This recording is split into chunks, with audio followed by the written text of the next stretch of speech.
चलते हैं इस कार्यक्रम की ओर जहां प्रधानमंत्री इस ई रूपी को जारी करने जा रहे हैं।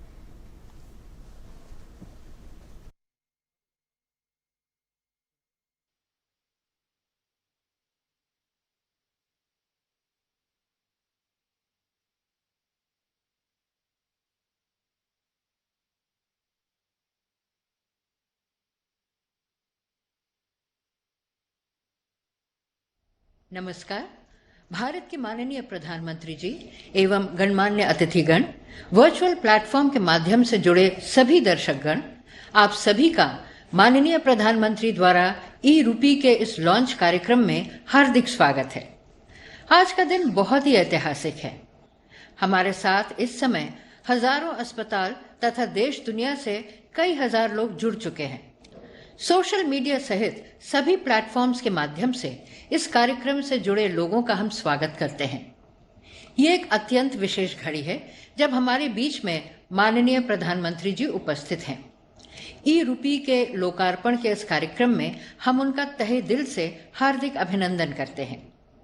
अब हमारा विनम्र निवेदन है कि राष्ट्रीय स्वास्थ्य प्राधिकरण के मुख्य कार्यकारी अधिकारी श्री राम सेवक शर्मा जी माननीय प्रधानमंत्री जी तथा अन्य अतिथियों का स्वागत करते हुए आज के समारोह के बारे में चंद शब्द कहें। श्री राम सेवक शर्मा जी।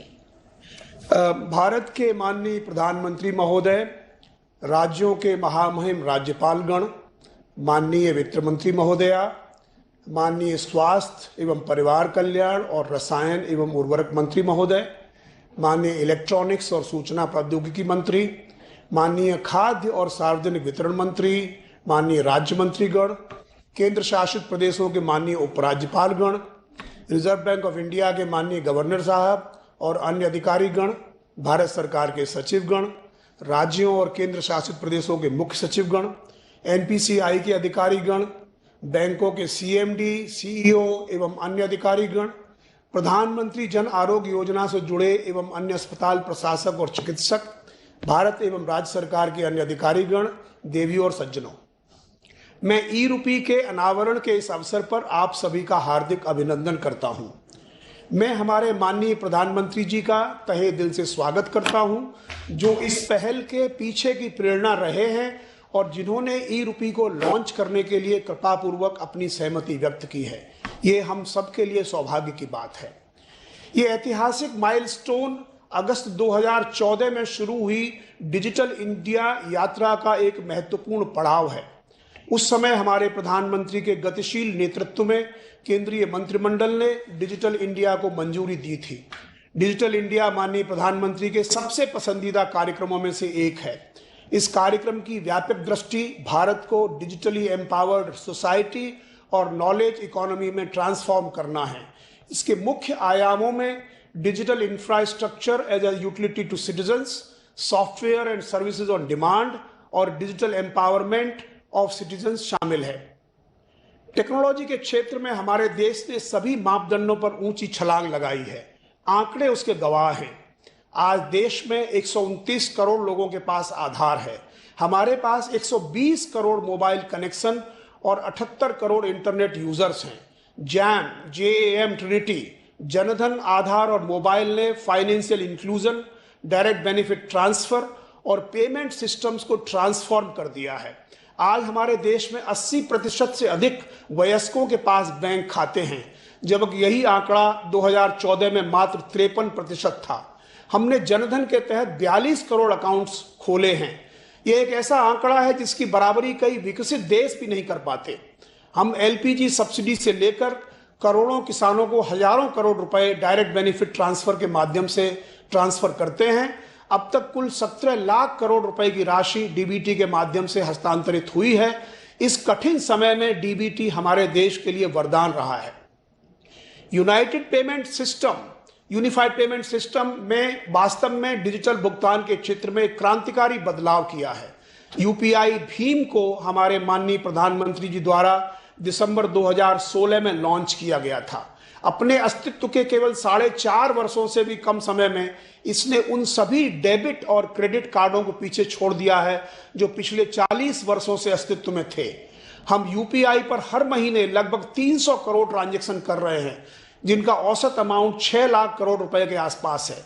ये मुफ्त, इंस्टेंटेनियस, इंटरऑपरेबल, रोबस्ट और रिलायबल है।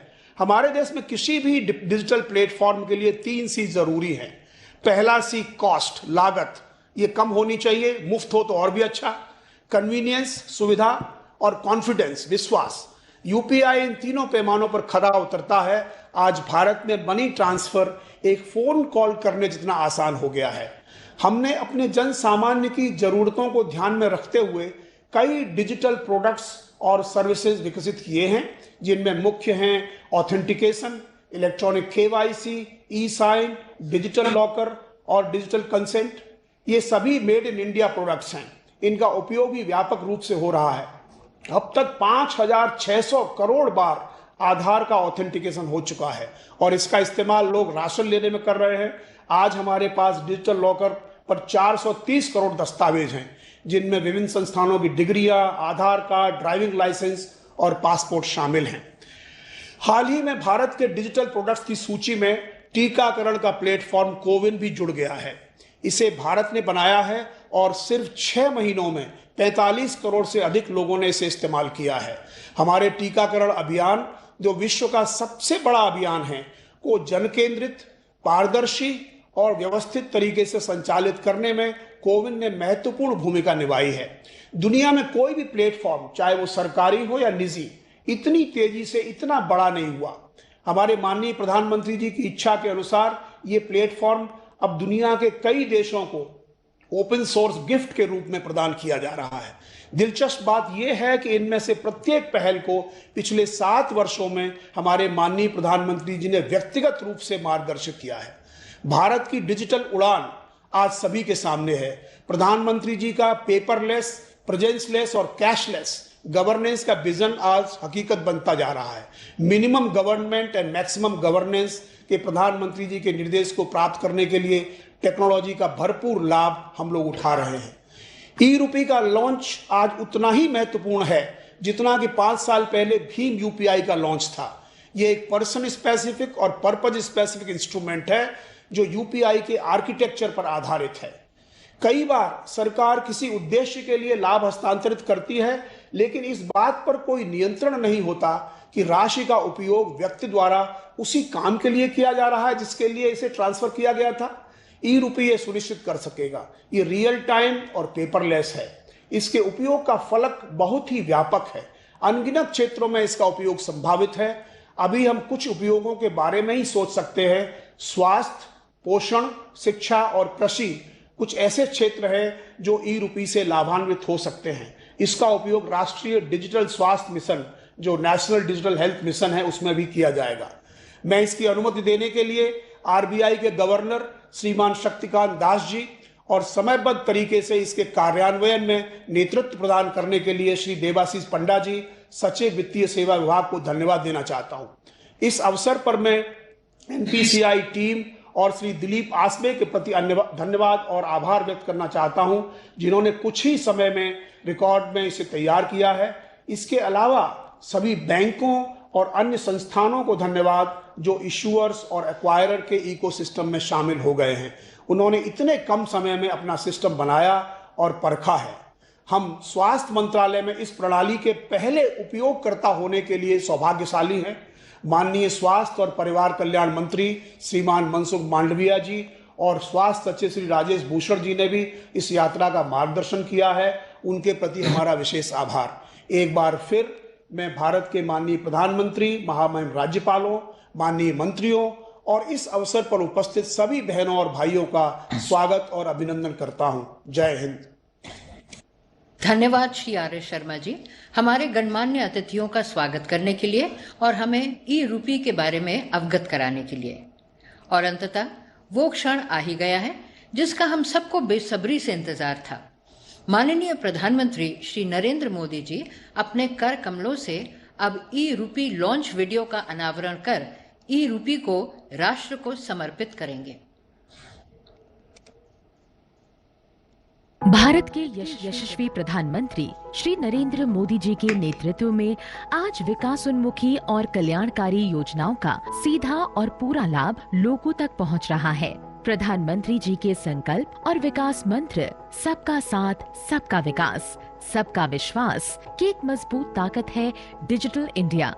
डिजिटल इंडिया के समाधान और नवाचार लोगों की जिंदगी को बेहतर बनाने में लगातार योगदान दे रहे हैं। ऐसे कई प्लेटफॉर्म्स आज भारत को डिजिटली सक्षम समाज के रूप में स्थापित करने में महत्वपूर्ण भूमिका निभा रहे हैं।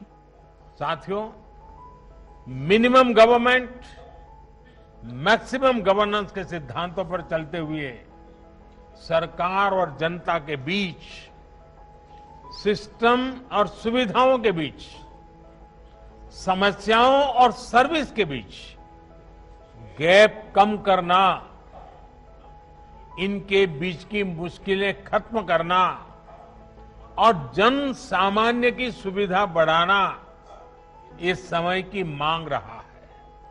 और इसलिए डिजिटल इंडिया सामान्य नागरिकों को सुविधा और उनके एम्पावरमेंट का एक बहुत सशक्त माध्यम है। देश के हर वर्ग ने, समाज के हर तबके ने टेक्नोलॉजी आधारित ऐसे कई प्लेटफॉर्म्स को बहुत ही कार्यकुशल, प्रभावी और किफायती तरीके से अपनाया है। डिजिटल इंडिया के इसी संकल्प को आगे बढ़ाती एक नई पहल है ई-रूपी।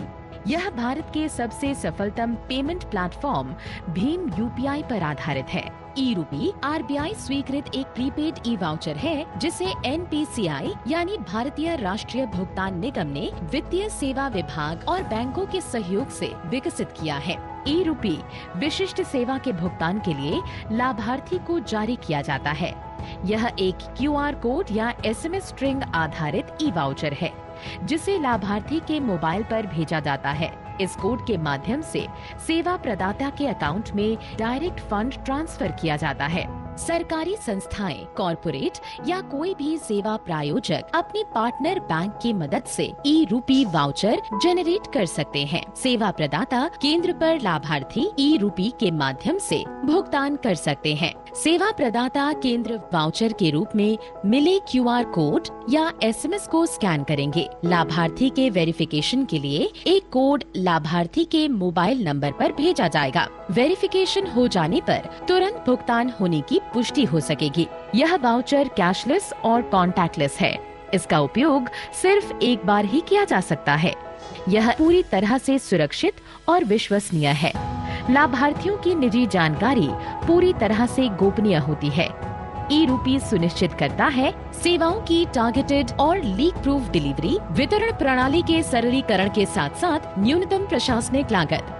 ई-रूपी सरकारी योजनाओं का लाभ जन सामान्य तक पहुंचाने की दिशा में एक क्रांतिकारी पहल है। ई-रूपी का उपयोग लोक कल्याण हेतु सरकार द्वारा चलाए जा रहे विभिन्न योजना जिसके तहत निश्चित उद्देश्य की पूर्ति के लिए भुगतान या अनुदान दिया जाता है को सुगमता पूर्वक लागू करने के लिए किया जा सकता है। इसका उपयोग निजी संगठनों या किसी व्यक्ति द्वारा लोगों को किसी विशेष प्रायोजन के तहत लाभ देने हेतु भी किया जा सकता है। इस दिशा में स्वास्थ्य और परिवार कल्याण मंत्रालय और राष्ट्रीय स्वास्थ्य प्राधिकरण के सहयोग से कॉर्पोरेट्स द्वारा निजी कोविड टीकाकरण केंद्र पर टीकाकरण के भुगतान के लिए ई-रूपी के पहले उपयोग का आज शुभारंभ माननीय प्रधानमंत्री जी के कर कमलों से हो रहा है।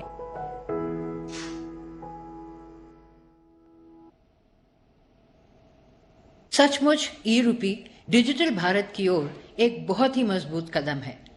अब माननीय प्रधानमंत्री जी की अनुमति से ई-रूपी का कोविड-19 वैक्सीनेशन के लिए शुभारंभ करेंगे। आइए हम आपको ले चलते हैं वैक्सीनेशन सेंटर पर।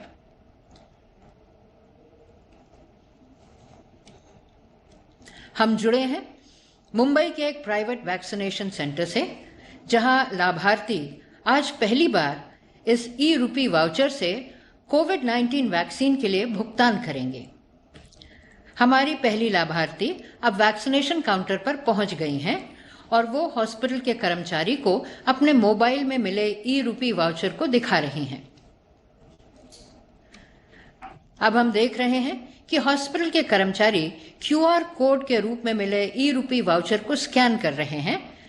स्कैन करते ही लाभार्थी के पास एक वेरिफिकेशन कोड आ जाता है।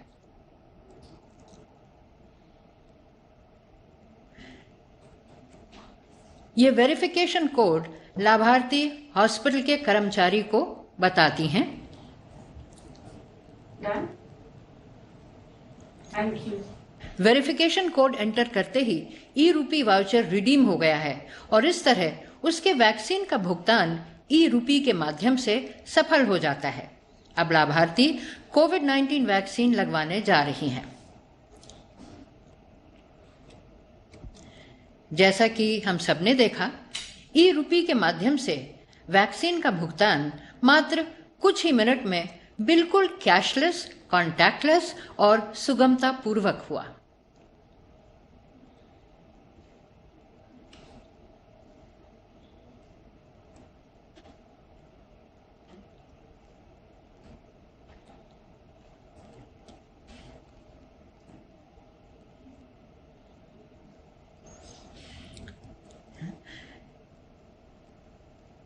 ई रूपी जैसे एक उत्कृष्ट पहल को देश को समर्पित करने के लिए माननीय प्रधानमंत्री जी को बहुत बहुत धन्यवाद।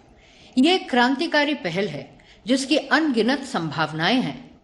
अब हम माननीय प्रधानमंत्री जी को उनके संबोधन के लिए आमंत्रित करते हैं। माननीय प्रधानमंत्री जी।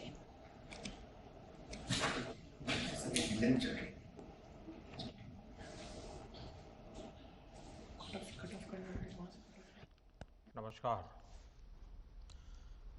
इस महत्वपूर्ण कार्यक्रम में देश भर से जुड़े सभी राज्यपाल महोदय, लेफ्टिनेंट गवर्नर्स, केंद्रीय मंत्रिमंडल के मेरे साथीगण, रिजर्व बैंक के गवर्नर, राज्यों के मुख्य सचिव, अलग अलग इंडस्ट्री एसोसिएशन से जुड़े साथीगण, स्टार्टअप, फिनटेक की दुनिया से जुड़े मेरे युवा साथी, बैंकों के वरिष्ठ अधिकारीगण और मेरे प्यारे भाइयों और बहनों, आज देश डिजिटल गवर्नेंस को एक नया आयाम दे रहा है। ई रूपी वाउचर देश में डिजिटल ट्रांजैक्शन को, डीबीटी को और प्रभावी बनाने में बहुत बड़ी भूमिका निभाने वाला है। इससे टारगेटेड, ट्रांसपेरेंट और लीकेज फ्री डिलीवरी में सभी को बड़ी मदद मिलेगी। 21वीं सदी का भारत आज कैसे आधुनिक टेक्नोलॉजी की मदद से आगे बढ़ रहा है, टेक्नोलॉजी को लोगों के जीवन में जोड़ रहा है, ई रूपी उसका भी एक प्रतीक है। और मुझे खुशी है कि ये शुरुआत उस समय हो रही है जब देश आजादी के 75 वर्ष पर अमृत महोत्सव मना रहा है। और ऐसे समय में देश ने फ्यूचरिस्टिक रिफॉर्म का एक और अहम कदम बढ़ाया है। साथियों, सरकार ही नहीं, अगर कोई सामान्य संस्था या संगठन किसी के इलाज में, किसी की पढ़ाई में या दूसरे काम के लिए कोई मदद करना चाहता है तो वो कैश के बजाय ई रूपी दे पाएगा। इससे सुनिश्चित होगा कि उसके द्वारा दिया गया धन उसी काम में लगा है जिसके लिए वो राशि दी गई है। अभी शुरुआती चरण में ये योजना देश के हेल्थ सेक्टर से जुड़े बेनिफिट्स पर लागू की जा रही है। मान लीजिए कोई ऑर्गेनाइजेशन सेवा भाव से भारत सरकार के द्वारा जो मुफ्त वैक्सीन दी जा रही है उसका लाभ लेना नहीं चाहता है, लेकिन जो प्राइवेट अस्पतालों में जहां कुछ कीमत देकर के वैक्सीन चल रही है, उसमें भेजना चाहता है। अगर वो 100 गरीबों को वैक्सीन लगवाने की उसकी इच्छा है तो वो उन 100 गरीबों को ई रूपी वाउचर दे सकता है। ई रूपी वाउचर ये सुनिश्चित करेगा कि उसका इस्तेमाल वैक्सीन लगवाने में ही हो, किसी और काम में नहीं। समय के साथ इसमें और भी चीजें जुड़ती चली जाएगी। जैसे कोई किसी के इलाज पर खर्च करना चाहता है, कोई टीबी के मरीज को सही दवाओं और भोजन के लिए आर्थिक मदद देना चाहता है, या फिर बच्चों को, गर्भवती महिलाओं को भोजन और पर्यावरण से जुड़ी दूसरी सुविधाएं पहुंचाना चाहता है, तो ई रूपी उनके लिए बहुत मददगार साबित होगा। यानी ई रूपी एक तरह से पर्सन के साथ साथ पर्पज स्पेसिफिक भी है। जिस मकसद से कोई मदद या कोई बेनिफिट दिया जा रहा है वो उसी के लिए प्रयोग होगा, ये ई रूपी सुनिश्चित करने वाला है। कोई अब अगर चाहेगा कि वो वृद्धाश्रम में 20 नए बेड लगवाना चाहता है तो ई रूपी वाउचर उसकी मदद करेगा। कोई किसी क्षेत्र में 50 गरीबों के लिए भोजन की व्यवस्था करना चाहता है तो ई रूपी वाउचर उसकी मदद करेगा। अगर कोई गौशाला में चारे की व्यवस्था करना चाहता है तो ई रूपी वाउचर उसकी भी मदद करेगा। इसे अगर राष्ट्रीय परिप्रेक्ष्य में देखें तो अगर सरकार द्वारा किताबों के लिए पैसा भेजा गया है तो ई रूपी ये सुनिश्चित करेगा कि किताबें ही खरीदी जाएं। अगर यूनिफॉर्म के लिए पैसा भेजा है तो उससे यूनिफॉर्म ही खरीदी जाए। अगर सब्सिडाइज खाद के लिए मदद की है तो वो खाद खरीदने के लिए ही काम आए। गर्भवती महिलाओं के लिए दिए गए कैश से सिर्फ पोषक आहार ही खरीदा जा सके, यानी पैसा देने के बाद हम उसका जो इस्तेमाल चाहते हैं ई रूपी वाउचर उसे सिद्ध करेगा। साथियों, पहले हमारे देश में कुछ लोग चाहते थे कि टेक्नोलॉजी, और वो कहते भी थे कि टेक्नोलॉजी तो केवल अमीरों की चीज है, भारत तो गरीब देश है, इसलिए भारत के लिए टेक्नोलॉजी का क्या काम। जब हमारी सरकार टेक्नोलॉजी को मिशन बनाने की बात करती थी तो बहुत से राजनेता, कुछ खास किस्म के एक्सपर्ट्स उस पर सवाल खड़ा करते थे। लेकिन आज देश ने उन लोगों की सोच को नकारा भी है और गलत भी साबित किया है।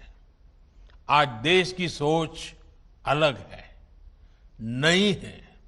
आज हम टेक्नोलॉजी को गरीबों की मदद के, उनकी प्रगति के एक टूल के रूप में देख रहे हैं।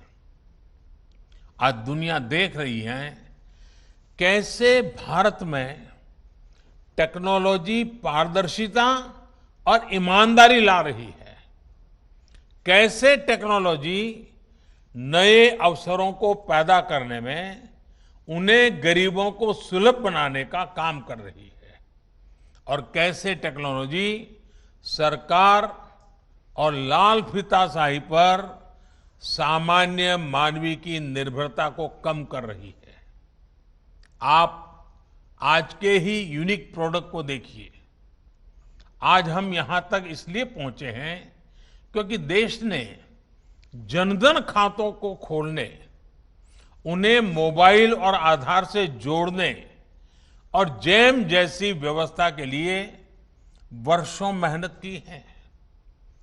जब जैम को शुरू किया गया था तब बहुत से लोग इसके महत्व को नहीं समझ पा रहे थे, लेकिन इसकी अहमियत को हमने लॉकडाउन के समय देखा। जब दुनिया के बड़े बड़े देश परेशान थे कि लॉकडाउन में कैसे अपने गरीबों की मदद करें, लेकिन भारत के पास एक पूरी व्यवस्था तैयार थी।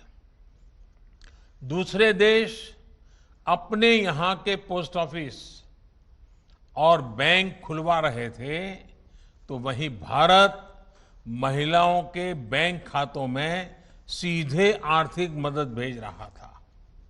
भारत में अब तक डायरेक्ट बेनिफिट ट्रांसफर के जरिए करीब 17.5 लाख करोड़ रुपए सीधे लाभार्थियों के खाते में भेजे जा चुके हैं।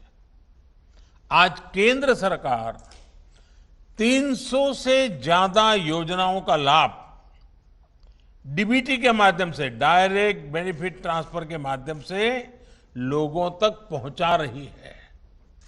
लगभग 90 करोड़ देशवासियों को इसके तहत किसी न किसी रूप में लाभ हो रहा है। राशन हो, एलपीजी गैस हो, इलाज हो, स्कॉलरशिप हो, पेंशन हो, मजदूरी हो, घर बनाने के लिए मदद हो, ऐसे अनेक लाभ डीबीटी से मिल रहे हैं। पीएम किसान सम्मान निधि के तहत 1,35,000 करोड़ रुपए सीधे किसानों के बैंक अकाउंट में पहुंचाए गए हैं। इस बार तो किसानों से जो गेहूं की सरकारी खरीद हुई है, उसका लगभग 85,000 करोड़ रुपए सीधा किसानों के बैंक खाते में ही ट्रांसफर किया गया है। इन सारे प्रयोगों का बहुत बड़ा लाभ ये हुआ है कि देश के करीब करीब 1.25 लाख करोड़ रुपए से अधिक गलत हाथों में जाने से बचे हैं। साथियों, भारत आज दुनिया को दिखा रहा है कि टेक्नोलॉजी को एडप्ट करने में, उससे जुड़ने में वो किसी से भी पीछे नहीं है। इनोवेशंस की बात हो, सर्विस डिलीवरी में टेक्नोलॉजी के इस्तेमाल हो, भारत दुनिया के बड़े देशों के साथ मिलकर ग्लोबल लीडरशिप देने की क्षमता रखता है। पिछले 7 सालों में भारत ने अपनी प्रगति को जो गति दी है, उसमें टेक्नोलॉजी के सही इस्तेमाल की बड़ी भूमिका है। आप सोचिए, क्या 8-10 साल पहले किसी ने कल्पना की थी कि टोल बूथ पर करोड़ों गाड़ियां बिना किसी फिजिकल ट्रांजैक्शन के लेन देन से निकलेगी?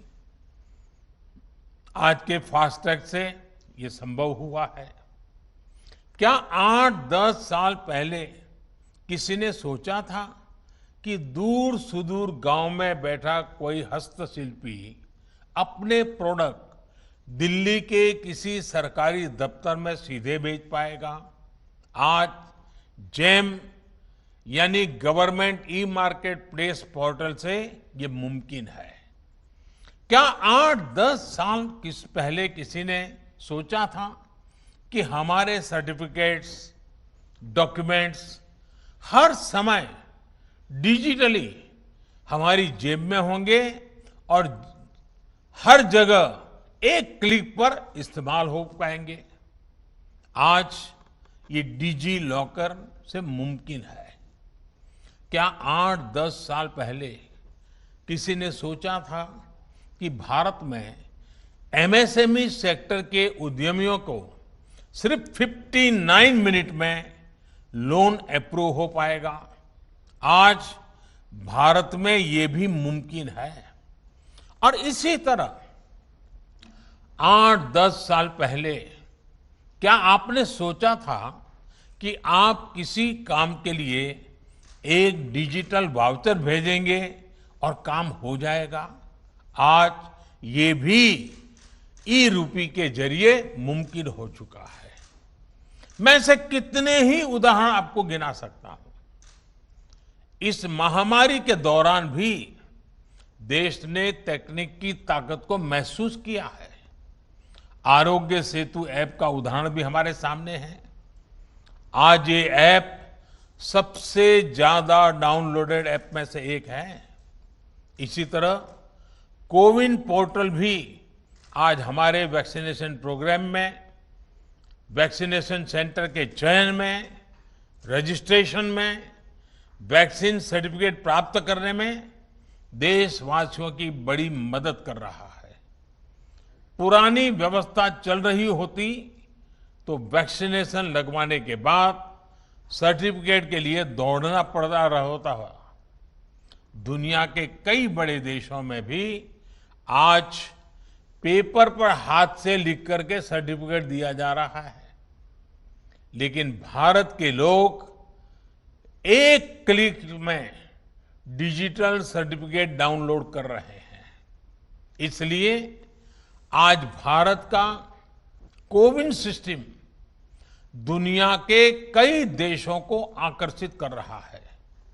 भारत इसे दुनिया के साथ साझा भी कर रहा है। साथियों, मुझे याद है कि 4 साल पहले जब भीम ऐप लॉन्च किया गया था, तब मैंने कहा था कि वो दिन दूर नहीं जब अधिकांश बिजनेस ट्रांजैक्शन नोट और सिक्कों के बजाय डिजिटली होंगे। तब मैंने ये भी कहा था कि इस बदलाव से सबसे अधिक गरीबों, वंचितों, छोटे व्यापारियों, किसानों, आदिवासियों का सशक्तिकरण होगा, वो एम्पावर होंगे। आज हम ये साक्षात अनुभव कर रहे हैं। हर महीने यूपीआई ट्रांजैक्शन के नए रिकॉर्ड बन रहे हैं। जुलाई महीने में 300 करोड़ से अधिक ट्रांजैक्शन यूपीआई से हुए हैं, जिसमें 6 लाख करोड़ रुपए का लेन देन हुआ है। आज चाय, जूस और फल सब्जी का ठेला लगाने वाले भी इसका उपयोग कर रहे हैं। वहीं भारत का रुपे कार्ड भी देश का गौरव बढ़ा रहा है। सिंगापुर, भूटान में भी इसे लॉन्च किया जा चुका है। आज देश में 66 करोड़ रुपए कार्ड हैं और देश में हजारों करोड़ रुपए का ट्रांजैक्शन रुपे कार्ड से भी हो रहा है। इस कार्ड ने गरीब को भी सशक्त किया है। उसे इस भावना से भरा है कि वो भी अपने पास डेबिट कार्ड रख सकता है, उसका इस्तेमाल कर सकता है। साथियों, टेक्नोलॉजी कैसे गरीबों को सशक्त करती है, इसका एक और उदाहरण है पीएम स्वनिधि योजना। हमारे देश में तो रेहड़ी पटरी वाले, ठेला चलाने वाले भाई बहन हैं, उनके फाइनेंशियल इंक्लूजन के बारे में पहले कभी नहीं सोचा गया था। अपना काम आगे बढ़ाने के लिए उन्हें बैंक से मदद मिलना असंभव था।